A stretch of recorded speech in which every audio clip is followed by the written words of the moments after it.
Hello mga ante, gagawa na naman tayo ng non-bread. Kasi lunch ito ng aking alaga. So ayan, yung ingredients gayahin nyo na lang guys sa screen nilalagay ko. Alam nga naman, isa-isahin ko pa yan. Oy, kakapoy naman gani mag voice over. I-mentionin ko pa yung lahat ng ingredients. O charot, hindi, joke lang. Para naman mabasa nyo. Alam nga naman, makinig lang kayo. Charot, hindi, joke lang. So ayan, ginusto mo yan. Sige, masa-masa.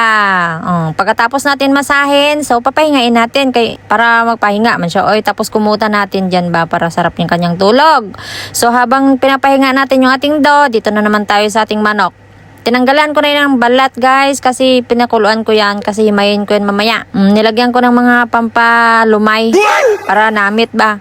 Tapos ayan, after natin na himay, nagisa ako dyan ng garlic. Tapos ilagay na natin yung manok na hinimay natin. Tapos meron tayong ilalagay kasi dyan yung tubig kanina na pinagkuluan. Yan isabaw natin.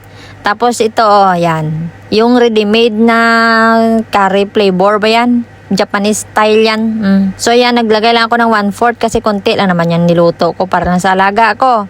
Pagkatapos na magluto, ayan, dito na naman tayo sa may dough natin. Na-disappoint ako kaya hindi man siya umalsa, oy.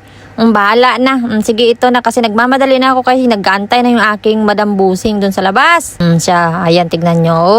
Lumubo din sa wakas. O siya, sige na, hanggang dito na lang guys. Kaya ng aking Madam nag-aantay sa labas, oy. Tinawag na ako ni babae, daw lunch ni Maldita. Sabi ko, magantay ka, nagmamasa pa ako dito. So ayan, luto na. Sige, thank you for watching. Babo.